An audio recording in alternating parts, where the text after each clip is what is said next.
મિત્રો, સામાન્ય રીતે આપણે પેટ્રોલ પંપ પર કાર લઈને જઈએ ત્યારે પેટ્રોલ ભરાવ્યા બાદ પછી હવા ભરાવવા જઈએ ત્યારે આપણે એકદમ આરામથી કહી દેતા હોઈએ છીએ કે ભાઈ 35 પીએસઆઈ હવા ભરી દે.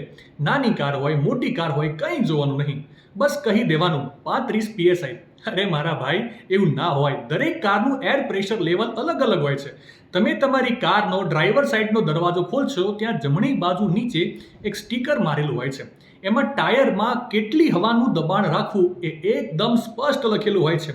અલગ અલગ કારમાં આ પ્રેશર વેલ્યુ અલગ અલગ રહેતી હોય છે અને એટલા માટે આ સ્ટીકર જોયા વગર સીધું 35 પીએસઆઈથી હવા ભરાવવી નુકસાનકારક સાબિત થઈ શકે છે. અને હા, એક બીજી ખાસ વાત, ઉનાળા દરમિયાન ટાયરમાં 2-3 પીએસઆઈ હવા ઓછી રાખવી. મતલબ કે જો તમે ટાયરમાં 35 પીએસઆઈ હવાનું દબાણ રાખતા હોવ તો 32 પીએસઆઈ રાખવું. કેમ કે ગરમીમાં ટાયરમાં હીટ એક્સપેન્શનના કારણે હવા વધે છે.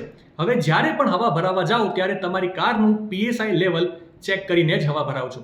માહિતી સારી લાગી હોય તો રીલને વધારે શેર કરજો અને આવી જ અવનવી માહિતી માટે સંદેશ ડિજિટલ સાથે જોડાયેલા રહેજો.